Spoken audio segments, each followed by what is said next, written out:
Bom dia, boa tarde, boa noite, boa madrugada. Independente da hora que você está assistindo, seja muito bem-vindo.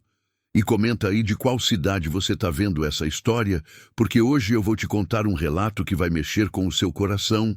Acordo todo dia às 4:30 da madrugada. Não preciso de despertador. O corpo já sabe a hora. Já fazem 2 anos e meio desde que a Teresa se foi, mas ainda estico a mão para o lado da cama. Ainda espero sentir o calor dela ali. Só encontro o lençol frio e amarrotado. Levanto com os ossos protestando, calço as botas de couro rachado que ela sempre reclamava que fediam, e vou para o quintal.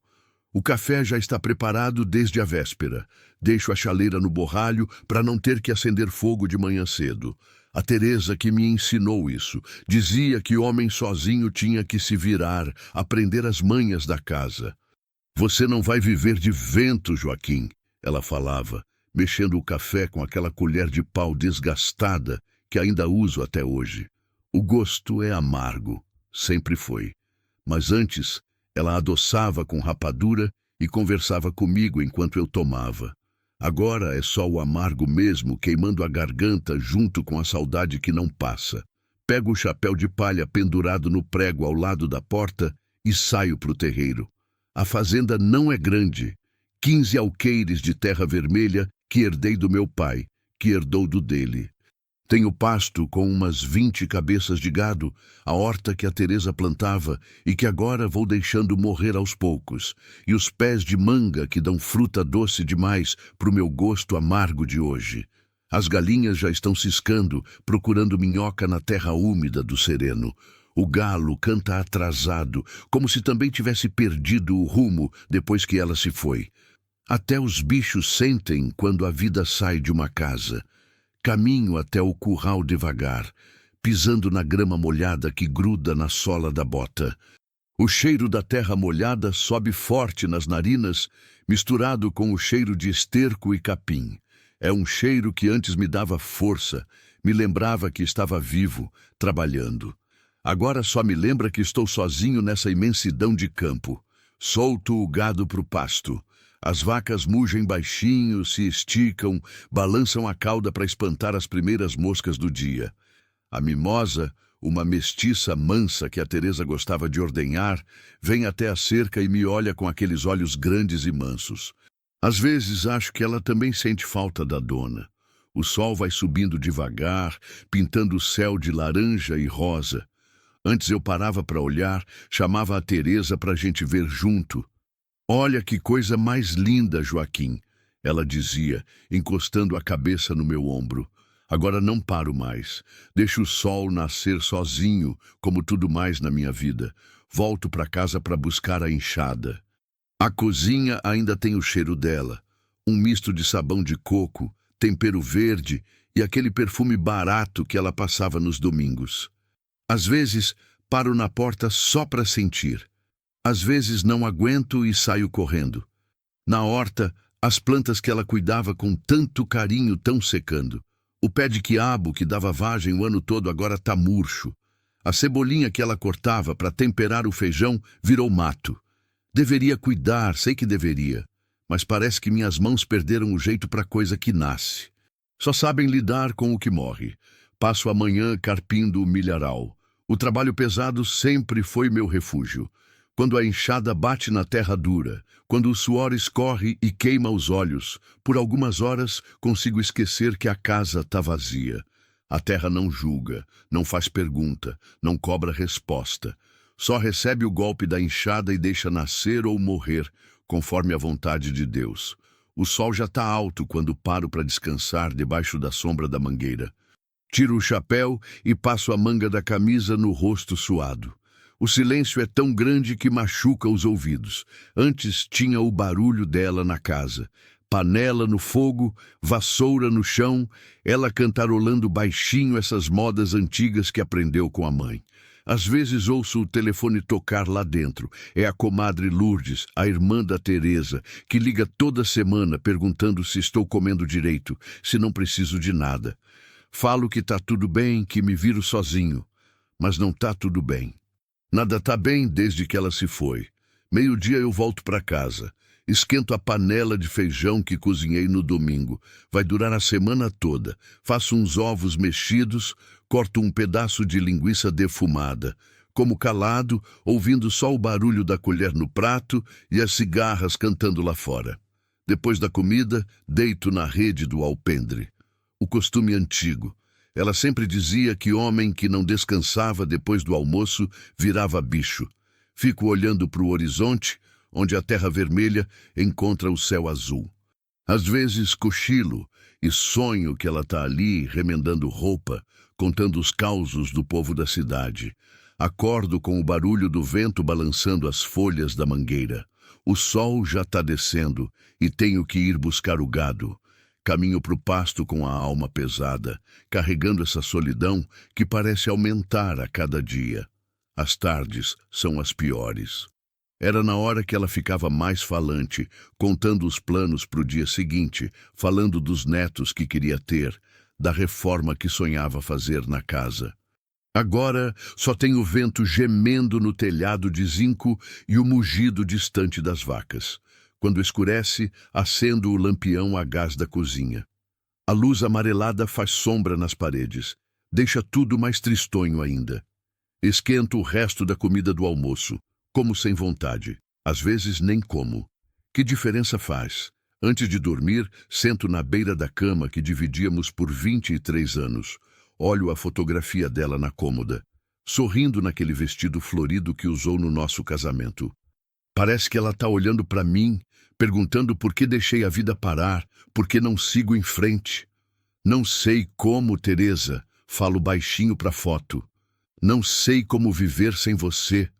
O vento bate na janela como uma resposta que não entendo. Deito na cama grande demais para um homem só e fico esperando o sono chegar. Às vezes demora, às vezes fico olhando para o teto a noite toda, contando as horas até ter que levantar de novo e repetir tudo igual. 2 anos e meio assim. Acordar, trabalhar, comer, dormir. Como uma roda de carro de boi, girando sempre no mesmo lugar, fazendo sulco cada vez mais fundo na estrada da solidão. Não sei que estou esperando. Não sei se estou esperando alguma coisa. Só sei que acordo todo dia às 4:30 da madrugada e a vida continua, mesmo quando parece que parou. Era uma quinta-feira de março quando vi ela pela primeira vez. O dia tinha amanhecido nublado, com aquele cheiro de chuva no ar que deixa os bichos inquietos. Eu estava consertando a cerca do pasto dos fundos quando ouvi o trovão, meu cachorro vira-lata, latindo diferente lá perto do galpão. Não era latido de bicho estranho no terreiro. Era um latido confuso, como se ele não soubesse se devia expulsar ou proteger alguma coisa. Larguei o martelo e os pregos, limpei as mãos no pano pendurado no cinto e caminhei devagar na direção do barulho. Os pés descalços da manhã já tinham dado lugar às botas, mas ainda assim pisava mansinho, por instinto.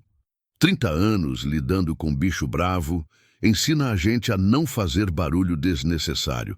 Quando dobrei a quina do galpão, primeiro pensei que fosse um animal ferido.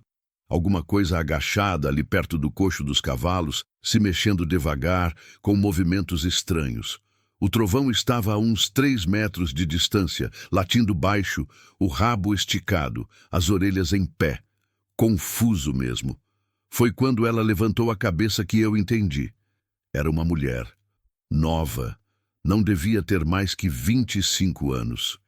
O cabelo preto, comprido, estava todo embaraçado, cheio de cisco e folha seca. O rosto magro, os olhos fundos, com aquela marca escura de quem não dorme direito há muito tempo. E estava grávida. A barriga grande se mostrava mesmo por baixo da blusa suja e rasgada. Mas o que me gelou o sangue foi o que ela estava fazendo. Estava comendo da lavagem dos cavalos. As mãos sujas, tremendo, pegavam os restos de milho úmido, as cascas de banana podre que eu tinha jogado ali de manhã cedo e levava à boca com desespero, como bicho com fome, como alguém que não comia há dias. Ficamos nos olhando por uns segundos que pareceram horas. Ela parou de mastigar, mas não largou o punhado de comida estragada. os olhos arregalados, feito veado pego na luz do farol. Com medo, com vergonha, mas ainda assim com fome demais para parar. Moça! Comecei a falar, mas a voz saiu rouca, travada. Ela se encolheu, tentou se esconder atrás do coxo, como se pudesse desaparecer. As lágrimas começaram a escorrer, misturadas com a sujeira do rosto. Por favor, ela sussurrou, a voz fininha feito criança. Por favor, não me mande embora. Eu não tenho para onde ir. O trovão parou de latir. Até ele percebeu que não tinha perigo ali, só desespero. Tirei o chapéu da cabeça, passei a mão no cabelo, não sabia o que fazer. Fazia 2 anos e meio que não conversava direito com ninguém, quanto mais com uma mulher em estado que nem esse, e grávida ainda por cima. Você não deveria estar comendo isso aí, falei, tentando soar mais gentil. Isso é comida de animal. Ela olhou para a própria mão, ainda segurando aquela papa nojenta, e começou a chorar mais forte. Um choro silencioso, de quem já chorou tanto que não tem mais força para fazer barulho. Eu sei, disse entre os soluços. Eu sei, mas faz 3 dias que não como nada. Faz 3 dias que ando por essa estrada sem encontrar ninguém. E meu filho precisa de alguma coisa no estômago. Falou meu filho, passando a mão na barriga, com uma ternura que contrastava com o desespero nos olhos. Guardei o chapéu embaixo do braço e dei um passo na direção dela. Devagar, como fazia com os potros assustados. Como é que você veio parar aqui? Ela enxugou o nariz na manga da blusa. A roupa tinha sido bonita um dia. Uma blusa branca com bordado, uma saia azul. Agora estava imunda, rasgada, manchada com coisa que eu nem queria saber o que era. Eu fugi, disse baixinho. Fugi de casa, do meu marido. A palavra marido saiu com um gosto ruim, como se machucasse a boca só de falar. Fugi porque ele ia me matar, ia matar meu filho antes mesmo dele nascer.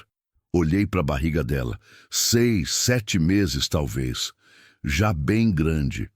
E aonde você quer ir? Ela deu de ombros, um gesto perdido, sem esperança. Qualquer lugar, longe, onde ele não me ache. O vento bateu forte, balançou as árvores e trouxe mais cheiro de chuva. Olhei para o céu. Não ia dar 1 hora e ia desabar água. Tempestade braba dessas de março. Moça, o tempo vai virar agora. Não pode ficar aí fora. Ela olhou para o céu também, depois para mim. Nos olhos dela tinha uma mistura de medo e esperança que me partiu o peito. O senhor deixaria eu ficar aqui só até passar a chuva? Prometo que depois vou embora. Não vou incomodar. Fiquei calado, pensando. A Teresa sempre dizia que nossa casa era a casa de Deus, que ninguém podia ir embora com fome ou desabrigo. Mas a Teresa não estava mais aqui para decidir junto comigo. E fazia tanto tempo que não recebia visita que nem sabia mais como lidar com gente. Mas olhei para aquela criatura, grávida, com fome, comendo lavagem de porco, e senti alguma coisa se mexer dentro do peito. Uma coisa que estava dormindo fazia 2 anos e meio. Levanta daí, falei, estendendo a mão. Vem para casa. Ela olhou para minha mão como se fosse algum bicho estranho, desconfiada, como se não acreditasse que alguém pudesse fazer um gesto simples assim. Levanta, repeti. Você não vai comer comida de animal enquanto tiver um cristão nesta fazenda. Devagar, muito devagar, ela estendeu a mão suja e tocou na minha. A pele estava gelada, áspera, cheia de ferida. Ajudei ela a se levantar. Pesava pouco demais para uma mulher grávida. Como é seu nome? Talita, respondeu baixinho. Eu sou Joaquim. Bem-vinda, Talita. Falei isso sem saber por quê. Fazia 2 anos e meio que não recebia ninguém, não dava boas-vindas para ninguém. As palavras saíram sozinhas, como se a Teresa tivesse falado por mim. Começaram a pingar as primeiras gotas. Grossas, morna, espatifando na terra seca com aquele cheiro bom de terra molhada. Vamos, falei, indicando o caminho para casa. A chuva vem aí. Ela me seguiu em silêncio, cambaleando um pouco. O trovão veio atrás, como sempre fazia, mas agora latia diferente. Um latido baixo, quase conversando, como se estivesse aprovando a decisão. Quando chegamos na varanda, a chuva começou a cair forte, grossa, barulhenta, daquelas que fazem a gente agradecer por ter um teto em cima da cabeça. Thalita parou na porta, olhando para dentro da casa como se fosse um lugar sagrado. "Entra!" falei, abrindo a porta de tela. "Não vai morder." Ela entrou devagar, olhando tudo com cuidado. A sala simples, a mesa de madeira que eu mesmo fiz, as cadeiras de palhinha que a Teresa gostava tanto, a fotografia dela na parede, sorrindo naquele vestido florido. "Senta aí na cadeira", indiquei uma das cadeiras da mesa. "Vou fazer um café e esquentar alguma coisa para você comer." "O senhor não precisa?" "Ah, preciso sim", cortei. "Mulher grávida não fica sem comer na minha casa." Na cozinha, acendi o fogo e pus a chaleira no fogo. Tinha feijão cozido na panela, arroz de ontem, uns pedaços de carne seca. Comida simples, mas comida de verdade. Enquanto o café fervia, olhei pela janela da cozinha. Thalita continuava sentada na mesma posição, as mãos cruzadas sobre a barriga, olhando para a fotografia da Teresa. E pela primeira vez em 2 anos e meio, a casa não parecia tão vazia assim. A chuva martelava no telhado de zinco com força que parecia querer derrubar a casa. Servi o café numa xícara que não usava fazia anos, a segunda melhor do armário, que a Teresa guardava para visita. A melhor era dela mesma, e essa eu não tocava. Thalita segurou a xícara com as 2 mãos, como criança com medo de derrubar. Bebeu devagar, fechando os olhos a cada gole, como se fosse a coisa mais saborosa do mundo. E talvez fosse mesmo, para quem estava há 3 dias sem nada quente no estômago. "Obrigada", murmurou, a voz ainda fraquinha. Pus o prato na mesa. Feijão, arroz, um pedaço de carne seca desfiada, farinha de mandioca torrada. Comida simples de todo dia. Ela olhou para a comida como se fosse um banquete, mas não tocou. Ficou só olhando, as lágrimas descendo de novo. "Come", falei. "Não vai fazer mal." "Faz tanto tempo", começou ela, mas a voz travou. "Faz tanto tempo que alguém não é gentil comigo." Não soube o que responder. Gentileza tinha se tornado coisa rara na minha vida também. Desde que a Teresa se foi, não lembrava da última vez que alguém tinha sido gentil comigo, ou eu com alguém. Sentei na cadeira do outro lado da mesa, a cadeira da Teresa, e fiquei olhando ela comer. Comia devagar, mastigando direito, aproveitando cada pedacinho. De vez em quando parava para passar a mão na barriga, como se estivesse conversando com a criança lá dentro. "Há quanto tempo você está fugindo?" perguntei depois de um tempo. Ela parou de comer, ficou olhando para o prato. "Desde segunda-feira, saí de madrugada quando ele dormiu bêbado." A voz ficou ainda mais baixa. "Não aguentava mais." "Ele te batia?" Ela não respondeu. Só levantou a manga da blusa e mostrou o braço. Cheio de roxo, marca de dedo, cicatriz de queimadura de cigarro. Meu estômago revirou. "E você não tem família? Alguém que possa ajudar?" Thalita balançou a cabeça. "Minha mãe morreu quando eu era pequena.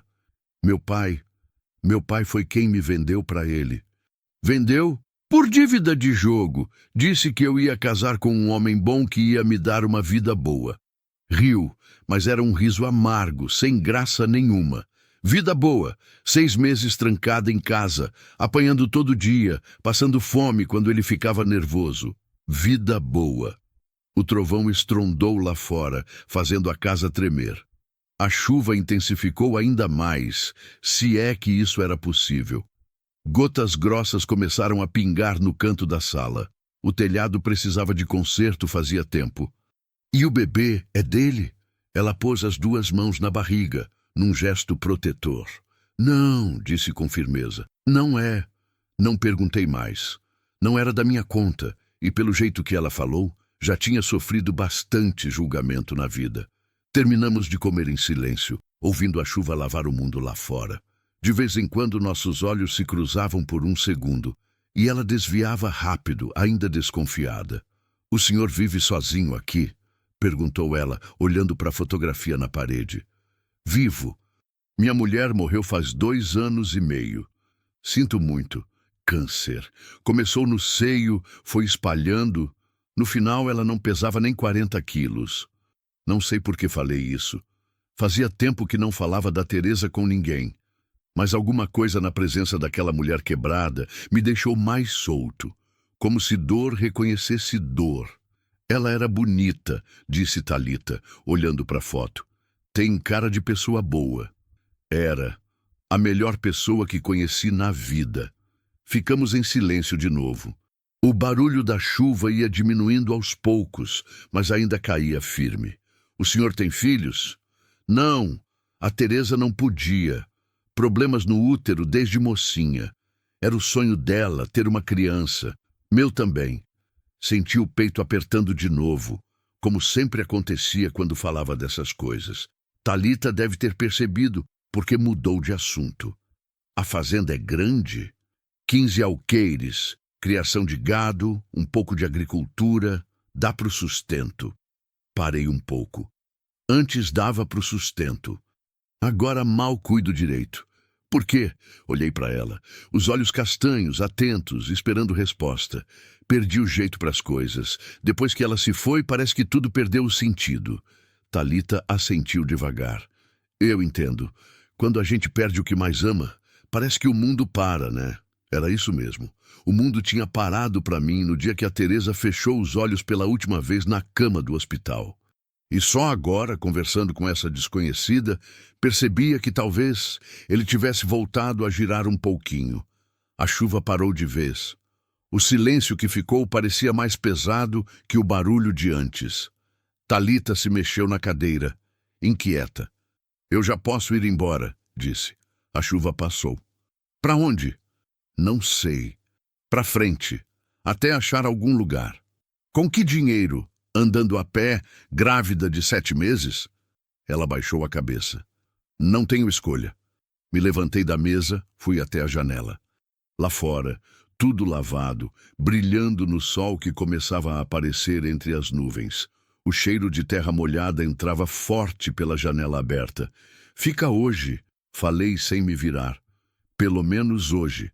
Você e a criança precisam de descanso." "O senhor não me conhece. Como sabe que pode confiar em mim?" Virei para olhar para ela. Magra, suja, grávida, sem 1 centavo no bolso. Se fosse bandida, seria a bandida mais inofensiva que já vi na vida. "Como você sabe que pode confiar em mim?" Ela pensou um pouco. "Não sei, mas o senhor me deu comida quando eu estava comendo lavagem de porco, e isso quer dizer alguma coisa." "Então está decidido. Você dorme aqui hoje. Amanhã a gente vê o que fazer." Mostrei para ela o quarto de hóspedes, um cômodo pequeno que a Teresa usava para guardar coisa, mas que tinha uma cama de solteiro encostada na parede. Mudei os lençóis, pus uma toalha limpa na cadeira. "O banheiro é ali do lado. Tem água quente, sabonete, shampoo. Use à vontade." Ela ficou parada na porta, olhando o quartinho simples como se fosse um palácio. "Por que o senhor está fazendo isso?" Pensei na pergunta. "Por que mesmo?" Não sabia direito. A Teresa sempre dizia que casa sem visita é casa sem bênção. Faz 2 anos e meio que não recebo ninguém. Talvez seja a hora de mudar isso. Saí do quarto e fechei a porta, deixando ela sozinha. Ouvi o barulho d'água correndo no chuveiro e depois silêncio. Sentei no alpendre, acendi um cigarro. Vício que a Teresa vivia implicando, mas que voltou depois que ela se foi. O trovão veio deitar aos meus pés, o focinho apoiado na pata, como sempre fazia. "E aí, trovão?" Falei baixinho. "O que você acha?" Ele levantou as orelhas, como se entendesse a pergunta, e deu um suspiro longo. Eu também não sabia o que pensar. Pela primeira vez em 2 anos e meio, tinha gente na minha casa. Conversa na mesa. Barulho de alguém vivo além de mim. E por algum motivo que eu não entendia, isso não me incomodava tanto quanto achei que fosse incomodar. A tarde foi passando devagar. Talita dormiu até quase de noite. Quando acordou, encontrei ela na cozinha, olhando pela janela para o quintal. Dormiu bem? Melhor do que em meses. Ela se virou para mim. Estava mais limpa, o cabelo penteado, a blusa menos amarrotada. Parecia outra pessoa. O senhor tem uma casa bonita. A Teresa que fez ficar bonita. Eu só cuidava do que era fora de casa. Preparei um jantar simples, ovo frito, pão torrado, leite morno com açúcar. Comemos em silêncio de novo, mas agora era um silêncio mais confortável, como se já estivéssemos nos acostumando com a presença um do outro. Posso perguntar uma coisa? Ela disse depois de um tempo. Pode. O senhor não tem medo de ficar sozinho para sempre? A pergunta me pegou desprevenido. Engasguei um pouco com o leite. Medo não. É mais resignação. Acostumei com a ideia. Eu tinha medo, ela disse baixinho. Antes de fugir, tinha medo de ficar sozinha. Agora tenho mais medo ainda de não ficar. Entendi o que ela quis dizer. Às vezes a companhia errada é pior que a solidão. Depois do jantar, sentamos no alpendre para ver as estrelas. A noite estava limpa depois da chuva e o céu parecia mais perto da terra. Talita passou a mão na barriga, devagar, carinhosa. Como vai ser o nome? Perguntei. Se for menino, Miguel. Se for menina, Helena. Bonitos nomes. Eram os nomes que minha mãe queria ter me dado, mas meu pai não deixou. E que nome ele escolheu? Talita quer dizer menina em aramaico. Ele disse que eu não merecia nome de verdade. Senti uma raiva subir no peito. Que tipo de pai faz uma coisa dessas com a própria filha? Pois eu acho Talita um nome bonito e sua mãe também acharia. Ela me olhou de lado, um sorriso pequeno nos lábios, o primeiro sorriso que vi desde que ela chegou. Obrigada, seu Joaquim. Ficamos olhando as estrelas até dar sono. Quando se levantou para ir dormir, ela parou na porta. Seu Joaquim? Que foi? Obrigada por não ter me mandado embora. Não precisa agradecer. Boa noite, Talita. Boa noite. Ela entrou e eu fiquei ali no alpendre mais um tempo, ouvindo os grilos cantando, o vento batendo nas folhas da mangueira. O trovão roncava baixinho aos meus pés. Pela primeira vez em 2 anos e meio, a casa não estava completamente silenciosa. E pela primeira vez em 2 anos e meio, isso não me deixava triste. Era estranho, assustador até. Mas não era ruim. 3 dias se passaram. Talita não falou mais em ir embora. E eu não perguntei. A casa estava diferente. Tinha cheiro de sabonete no banheiro. Tinha 2 xícaras sujas na pia de manhã. Tinha conversa na mesa do almoço. Ela tentava ajudar no que podia. Varria a casa, lavava a louça, cuidava da horta que eu deixara morrer. Via ela de longe, agachada entre os canteiros, arrancando mato, conversando baixinho com a barriga. Parecia que as plantas entendiam. Começaram a reverdecer de novo. Na quarta-feira de manhã, acordei com um barulho estranho na cozinha. Levantei preocupado. Pensei que ela podia ter passado mal. Encontrei Talita de pé na frente do fogão fazendo café. O cabelo preso num coque meio torto, a barriga estufando a camisola que eu emprestara. Era da Teresa. Ficava grande demais nela. Bom dia, seu Joaquim, disse sem se virar. O café já está pronto. Sentei na mesa e ela serviu. O gosto estava diferente, mais suave. Ela tinha coado no pano, igual a Teresa fazia quando tínhamos visita. Como você soube que eu gosto assim? Toda casa tem seu jeito de fazer café. Fui tentando até acertar. Sentou na frente de mim. Seu Joaquim, posso perguntar uma coisa? Pode. O senhor já teve vontade de sumir? De simplesmente não existir mais? A pergunta me pegou no meio do gole. Cuspi um pouco, pigarreei. Por que essa pergunta? Ela mexeu o café com a colherinha, sem me olhar.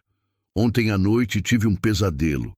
Sonhei que ele me achou, que ele vinha aqui, me arrastava pelos cabelos, me levava de volta. A voz começou a tremer. E quando acordei, fiquei pensando, Será que não seria melhor eu sumir antes que isso aconteça? Senti um aperto no peito. Não fala besteira. Não é besteira. Eu trouxe problema para sua vida, seu Joaquim. O senhor vivia sossegado e agora está com uma mulher grávida dentro de casa, fugida de marido. Se ele aparecer aqui,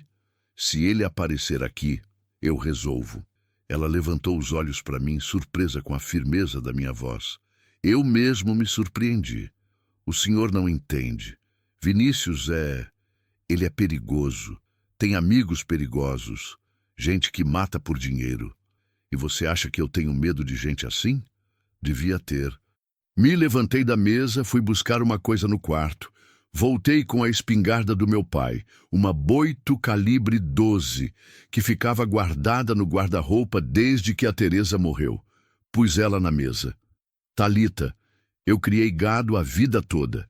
Lidei com onça, com ladrão de gado, com pistoleiro. Não é um covarde que bate em mulher que vai me meter medo. Ela olhou para a arma com os olhos arregalados. Seu Joaquim, você não vai a lugar nenhum, nem você, nem essa criança. Pousei a mão na mesa firme. Aqui é sua casa agora, enquanto você quiser ficar. Pela primeira vez, desde que chegara, Talita começou a chorar de alívio, não de desespero, de alívio, como se um peso gigante tivesse saído dos ombros. Por que o senhor está fazendo isso por mim? Sentei de volta, guardei a espingarda. Não sei direito, mas desde que você chegou aqui, eu parei de querer morrer. Foi a primeira vez que falei isso em voz alta. E admiti para alguém, para mim mesmo, que tinha passado 2 anos e meio pensando em acabar com tudo. Eu também estava querendo morrer, ela disse baixinho. Antes de chegar aqui, nos olhamos por cima da mesa, 2 pessoas quebradas que de algum jeito tinham achado um pedaço de vida uma na outra. O resto da manhã passou tranquilo. Eu fui cuidar do gado, ela ficou na horta. Quando voltei para o almoço, vi ela parada na janela da sala, olhando para a estrada de terra que levava à fazenda. Que foi? Vi uma poeira lá longe, carro subindo. Meu estômago gelou. Fazia meses que não vinha ninguém aqui. Fui até a janela, olhei na direção que ela apontava. Realmente tinha uma nuvem de poeira se aproximando. Pode ser o Zé Delivery, que vem buscar leite às vezes, falei tentando acalmar ela. Mas a voz saiu tensa. E se for ele? Não vai ser. Mas minha mão já estava suando. Fui buscar a espingarda de novo. Carreguei ela, deixei-a encostada na parede do lado da porta. O carro demorou uns 10 minutos para chegar. Era uma picape branca, velha, barulhenta. Não conheci de longe. Quando parou na frente da casa, desceu um homem alto, magro, de chapéu e camisa social. Não era o marido dela. Pelo menos não batia com a descrição. Mas também não era o Zé Delivery. Boa tarde, ele disse, subindo no alpendre. A voz era educada demais, forçada. Estou procurando uma pessoa. Uma moça nova, grávida. Alguém viu uma mulher assim por aqui? Senti o suor frio descendo pelas costas. Talita estava atrás de mim, escondida na porta da cozinha, tremendo igual folha no vento. Depende de quem está perguntando, respondi cruzando os braços. Sou investigador particular. Fui contratado pelo marido dela para localizar a esposa, que saiu de casa sem avisar. Ele está muito preocupado com o estado de saúde dela. Mentira. Estava escrito na cara que era mentira. E que estado de saúde seria esse? Problemas mentais. Ela tem surtos, ataques. Pode ser perigosa para ela mesma e para o bebê que está esperando. Que interessante, falei fingindo que acreditava. E como é que ela é? O homem tirou uma foto do bolso. Era Talita, mais nova, sorrindo numa foto de casamento. Mas o sorriso estava forçado, os olhos tristes. Bonita moça, comentei. Mas nunca vi por aqui, não. Ele guardou a foto, me olhou direto nos olhos. Tem certeza? Porque tenho informações de que ela passou por essa região. Informações de quem? De gente que viu ela na estrada. Pois então essa gente se enganou. Aqui não passou ninguém. O homem ficou me encarando por uns segundos longos.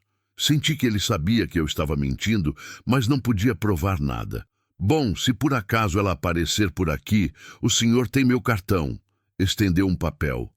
Tem uma boa recompensa para quem der informação. Não peguei o cartão.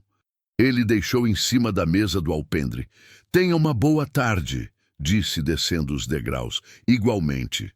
Esperei ele entrar no carro, dar partida, sumir na estrada. Só então entrei na casa. Talita estava encostada na parede da cozinha, branca igual papel, a mão na barriga. Era ele? Perguntei. Não, mas era mandado por ele.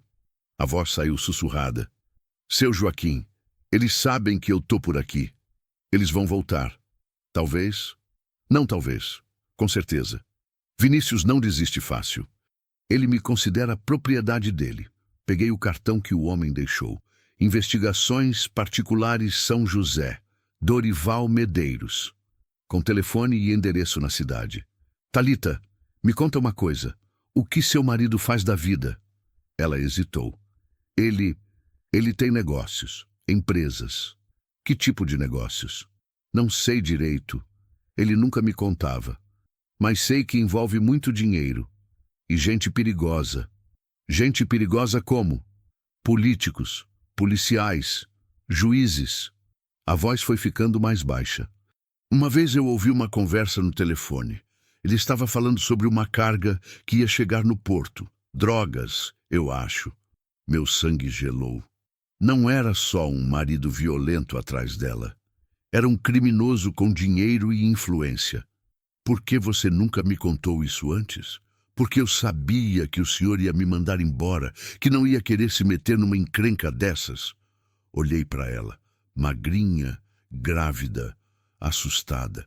E mesmo sabendo do perigo que ela representava, não consegui imaginar mandando ela embora. Não vou te mandar embora, falei, mas agora eu sei com que tipo de gente estamos lidando. Fui até o telefone, liguei para a delegacia da cidade. Alô, delegado Carlinhos, aqui é Joaquim, da Fazenda São José. Preciso falar com você, é urgente. Marquei de encontrar com ele na cidade no dia seguinte. Não pelo telefone. Se o Vinícius tinha influência, podia ter gente grampeando ligação.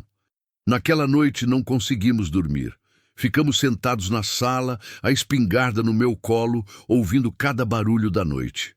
Talita estava encolhida na poltrona, as mãos na barriga, sussurrando para a criança. Que você está falando para ele? Perguntei. Que a mamãe não vai deixar ninguém machucar ele, que a gente vai ficar bem. E você acredita nisso? Ela me olhou com os olhos brilhando de lágrima. Preciso acreditar, seu Joaquim. Se eu não acreditar, vou enlouquecer. De madrugada, quando ela finalmente pegou no sono na poltrona, fiquei olhando para ela dormindo. A barriga subindo e descendo, o rosto relaxado, parecendo quase uma menina. Pela primeira vez em 2 anos e meio, eu tinha algo para proteger além de mim mesmo. E pela primeira vez em 2 anos e meio, eu tinha medo de perder alguma coisa. Não sabia se isso era bom ou ruim. Só sabia que não ia deixar ninguém machucá-la. Nem ela, nem a criança que ela carregava. Custasse o que custasse. Na manhã seguinte, acordei antes do sol nascer. Talita ainda dormia na poltrona, encolhida como um passarinho machucado. Fiquei olhando ela por uns minutos, vendo a barriga subir e descer no ritmo da respiração. Parecia tão frágil, tão indefesa. Me lembrei da Teresa grávida. Não, espera, a Teresa nunca ficou grávida, mas eu lembro de sonhar com isso. Nos primeiros anos de casado, eu sonhava acordado com ela de barrigão, cantarolando na cozinha, as mãos no ventre redondo. Sonhava com o quarto do bebê, com o berço de madeira que eu mesmo faria. Sonhava com o cheiro de talco, com chorinho de madrugada, com ela amamentando na cadeira de balanço que eu compraria. Nunca aconteceu. A primeira vez que ela perdeu foi no 3º mês. Acordei de manhã com ela gemendo baixinho, a camisola ensanguentada. Levei ela para o hospital na cidade, dirigindo que nem louco pela estrada de chão, ela agarrada em mim, chorando. Perdeu. Foi tudo que o médico disse. Essas coisas acontecem. Essas coisas acontecem, como se fosse simples, como se não fosse o mundo desabando. A Teresa chorou por semanas. Eu não sabia o que fazer. Homem não entende dessas dores. Tentava consolar, mas as palavras saíam erradas. A gente tenta de novo, eu dizia. Deus sabe o que faz, eu dizia. Besteiras, palavras vazias que não curavam nada. A segunda vez foi pior. 5 meses. Já tínhamos escolhido o nome. João, se fosse menino. Maria, se fosse menina. Já tínhamos comprado roupinha, já tínhamos contado para os vizinhos. O médico disse que era problema no útero, que ela não conseguiria levar uma gravidez até o fim, que a gente podia tentar um tratamento caro na capital, mas sem garantia. Não tínhamos dinheiro para tratamento caro. Fizemos uns empréstimos, vendemos umas cabeças de gado, fomos para São Paulo, ficamos 3 meses numa pensão fedorenta, gastando tudo que tínhamos e mais um pouco. Não adiantou nada. Às vezes, Deus fecha uma porta para abrir uma janela, o padre disse quando voltamos.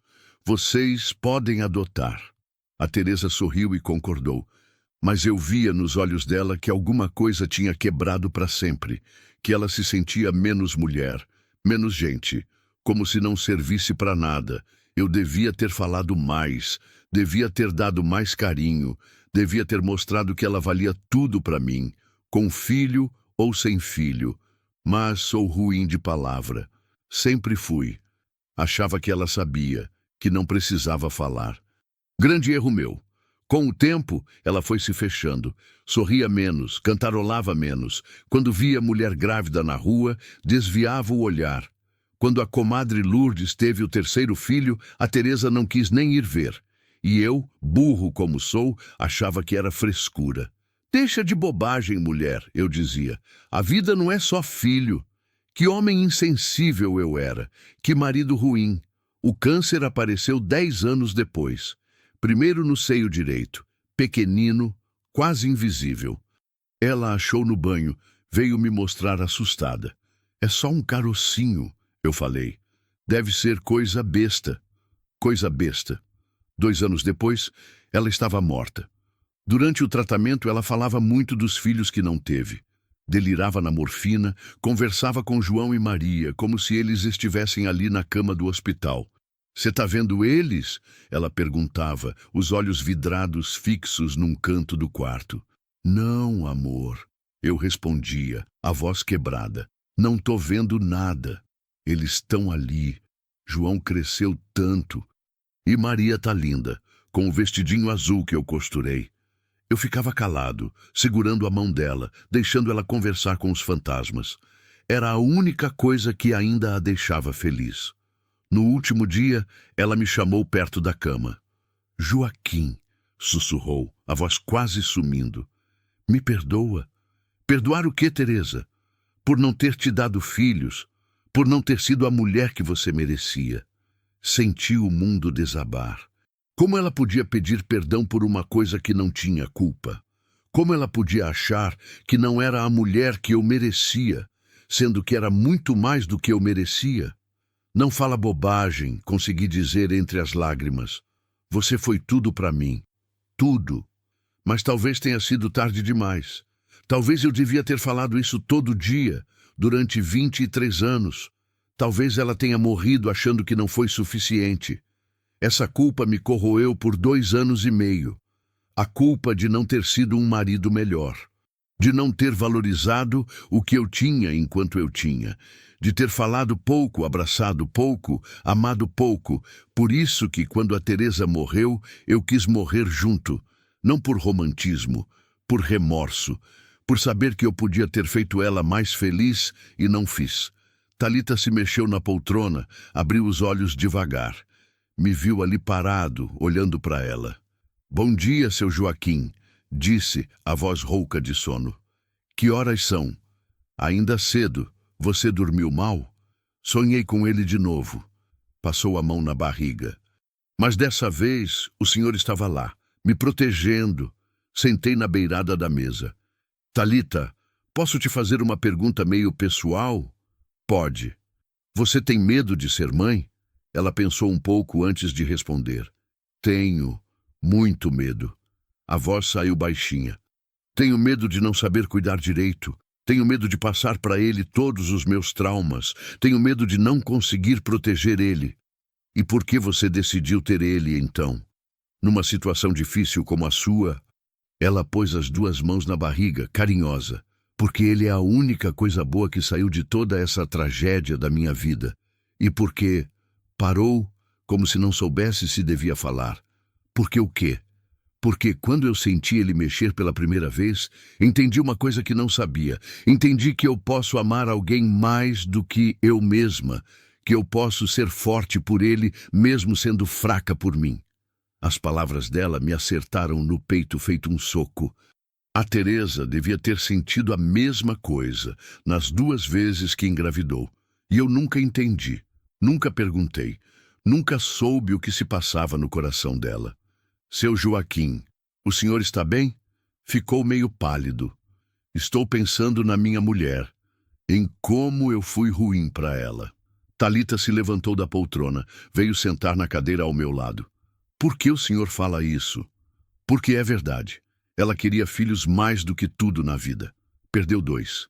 Não conseguia ter outros. E eu não soube consolar. Não soube fazer ela entender que ela valia tudo para mim, do jeito que era. Mas o senhor amava ela. Amava. Mas não soube mostrar direito. Talita ficou calada por um tempo, me olhando com aqueles olhos castanhos cheios de compreensão. Seu Joaquim, posso falar uma coisa? Pode. Desde que cheguei aqui, o senhor só fala da sua esposa com carinho. Só conta coisas boas, só lembra do amor. Se isso não é saber amar, eu não sei o que é. Mas eu podia ter feito mais. Podia ter sido melhor. A gente sempre pode ter sido melhor, mas o que vale é o que a gente foi com o coração que tinha na época. Ela pôs a mão no meu braço. Seu Joaquim, eu conheço homem que não ama. Vivi com um por 6 meses. O senhor não é assim. O senhor é do tipo que ama tanto que até machuca. Senti os olhos marejando. Fazia tempo que não chorava, desde o enterro da Teresa. Ela morreu achando que não foi suficiente. Falei, a voz engasgada. Pediu perdão por não ter me dado filhos. Como se a culpa fosse dela. E o senhor falou o que para ela? Falei que ela foi tudo para mim, que era mais do que eu merecia. Então ela não morreu achando que não foi suficiente. Ela morreu sabendo que foi amada. As lágrimas começaram a descer. Talita se levantou, veio até mim, me abraçou. Um abraço cuidadoso, de quem sabe que a dor precisa sair. Chora, seu Joaquim, ela sussurrou. Chora por ela, chora por vocês dois. E eu chorei. Chorei pela Teresa que se foi. Chorei pelos filhos que não vieram. Chorei pelos 23 anos que foram bons, mas podiam ter sido melhores. Chorei pelas palavras que não falei, pelos abraços que não dei, pelos eu te amo que ficaram guardados no peito. Chorei até não ter mais lágrima. Quando parei, me senti diferente, mais leve, como se um peso gigante tivesse saído dos ombros. Obrigado, falei para Talita. Por quê? Por me deixar chorar. A Teresa sempre dizia que homem que não chora vira pedra. Sua Teresa era sábia. Era muito mais sábia que eu.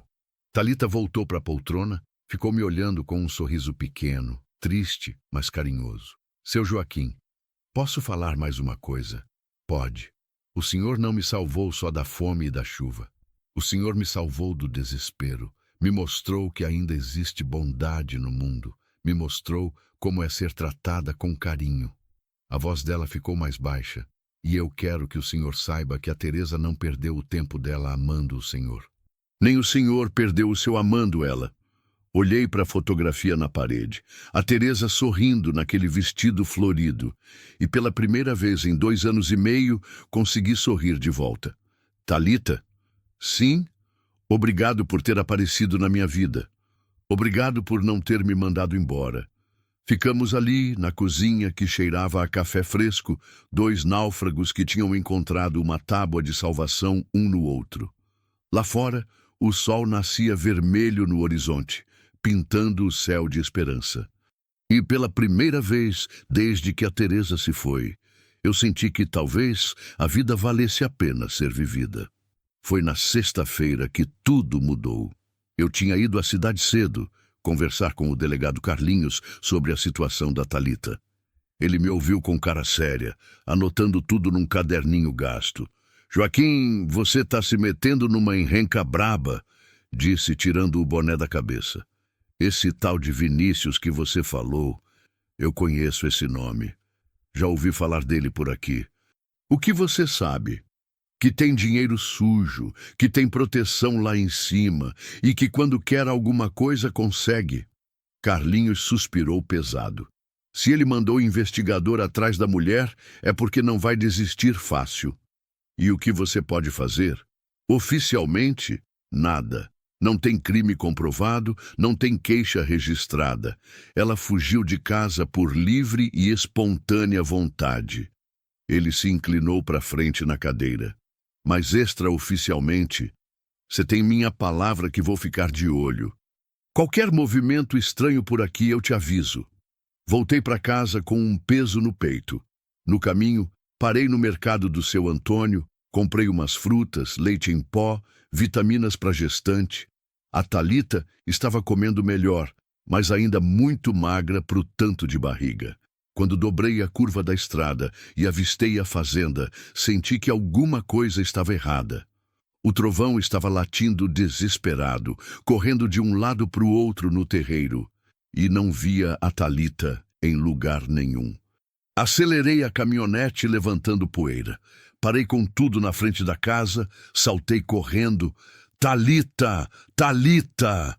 O trovão veio até mim, latindo e gemendo, tentando me puxar na direção do galpão. Segui ele, o coração batendo descompassado. Encontrei ela caída atrás do galpão, desmaiada, com um corte na testa sangrando. Ao lado dela, pegadas de bota na terra, pegadas grandes, de homem. "Thalita, Thalita, acorda!" Ajoelhei do lado dela, levantei a cabeça devagar.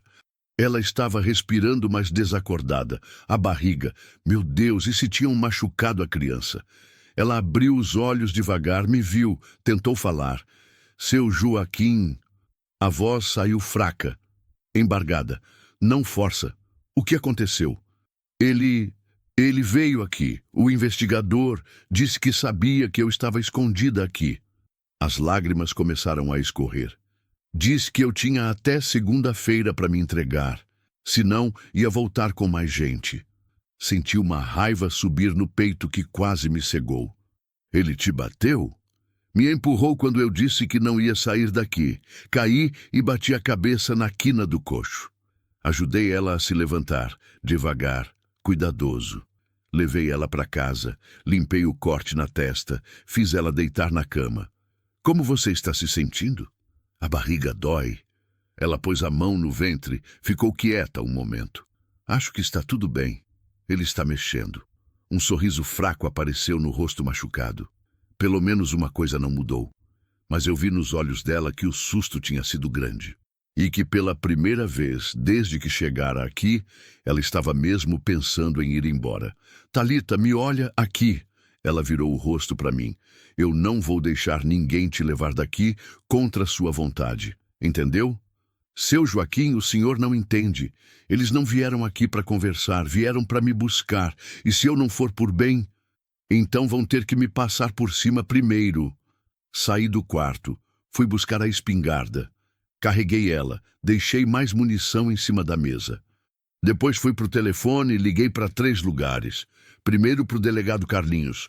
"É emergência. Eles estiveram aqui, ameaçaram ela." Segundo para o meu compadre João Batista, que tinha uma fazenda perto. "João, preciso de ajuda. Pode vir aqui com seus meninos? Traz as armas." Terceiro para uma pessoa que não ligava fazia 2 anos. Meu irmão Antônio, que morava na capital e tinha seus contatos. "Antônio, preciso de um favor grande." Na hora do almoço, já tinha 5 homens na minha casa. O João Batista trouxe os 2 filhos maiores, todos armados. O delegado Carlinhos veio com mais 2 soldados. E meu irmão Antônio Dirigiu a noite toda para chegar aqui com um advogado de São Paulo. Talita estava na cozinha, servindo café para todo mundo, ainda com o curativo na testa. Via no jeito dela que não estava acostumada com tanta gente, mas tentava ser educada. Dona Talita, disse o advogado, um homem novo de terno e gravata que destoava no ambiente rural. Preciso que a senhora me conte tudo desde o começo, não omita nada, por mais vergonhoso que seja. Ela olhou para mim pedindo permissão com os olhos. Pode falar, encorajei. Aqui é tudo gente de confiança. Durante 2 horas ela contou tudo. O casamento forçado, as surras, o cárcere privado, as ameaças. O advogado anotava tudo, fazia perguntas específicas. A senhora tem alguma prova? Fotos das agressões, gravações, testemunhas? Não. Ele sempre tomava cuidado para não deixar marca visível. E eu não podia sair de casa, não conhecia ninguém. E a gravidez? Talita baixou a cabeça. Não foi dele. Foi de um estupro que ele forçou. Trouxe um homem em casa, disse que era para me ensinar a ser mais obediente. O silêncio que caiu na cozinha era de cortar com faca. Vi o João Batista cerrando os punhos, o delegado balançando a cabeça revoltado. Eu senti uma vontade de matar alguém com as próprias mãos. Doutor, falei para o advogado, o que ela pode fazer? Juridicamente? Pedir divórcio por maus tratos, registrar queixa por cárcere privado e estupro? Mas... Ele suspirou. Se esse homem tem mesmo as conexões que vocês falam, vai ser difícil. Ele pode subornar testemunhas, intimidar juízes, arrastar o processo por anos. E enquanto isso, ela não está segura em lugar nenhum do país. E foi quando meu irmão Antônio falou, a não ser que ela mude de nome e de vida. Todo mundo olhou para ele. Como assim? Perguntei. Tenho um conhecido que trabalha com essas coisas. Documentos novos, vida nova, proteção. Não é barato. E não é totalmente legal, mas funciona. O advogado franziu a testa. Antônio, você está falando de... Estou falando de dar uma segunda chance para uma mulher que não tem culpa de nada. Meu irmão olhou para Talita. Dona, a senhora topa recomeçar do zero, com nome novo, história nova, longe de tudo isso? Talita olhou para mim, depois para a barriga, depois para todos os homens na sala. E vocês todos vão correr perigo por minha causa. Isso é problema nosso, disse o João Batista. Nenhum homem de bem deixa uma mulher grávida na mão de bandido. Além do mais, completou o delegado, se conseguirmos provar os crimes desse Vinícius, ele é quem vai ter que se esconder. Foi então que ouvi o barulho de motor na estrada. Vários motores. O trovão começou a latir furioso. Me levantei, fui até a janela da sala. Uma fila de carros subindo pela estrada de terra. 4 carros pretos, vidros escuros. Eles chegaram, falei, a voz saindo mais calma que eu estava sentindo. Os homens se posicionaram rapidamente. João Batista e os filhos foram para as janelas da frente. O delegado e os soldados pegaram posição nos fundos. Meu irmão e o advogado ficaram protegendo a Talita na cozinha. Eu fui para o alpendre com a espingarda na mão. Os carros pararam em meia-lua na frente da casa. Desceram 8 homens. 2 eu reconheci, o investigador que tinha vindo antes e um homem baixo, gordo, de bigodinho, que só podia ser o Vinícius. Os outros eram claramente capangas. Joaquim Silva! Gritou o gordo de longe. Sou eu! Vim buscar minha esposa. Manda ela sair. Não tem esposa sua aqui. Não tenta me enganar, camponês. Eu sei que a vagabunda está aí dentro. Senti o sangue subir na cabeça. Cuidado com as palavras, rapaz. Você está na minha propriedade. Vinícius riu, um riso desagradável. Sua propriedade? Você sabe com quem está falando? Eu tenho juiz no bolso, delegado no curral, promotor na coleira. Fez um gesto para os capangas. Posso mandar queimar essa pocilga com vocês dentro e não vai dar em nada.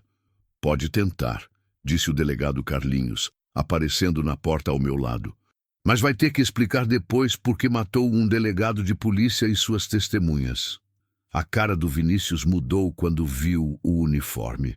Carlinhos, O que você está fazendo aqui?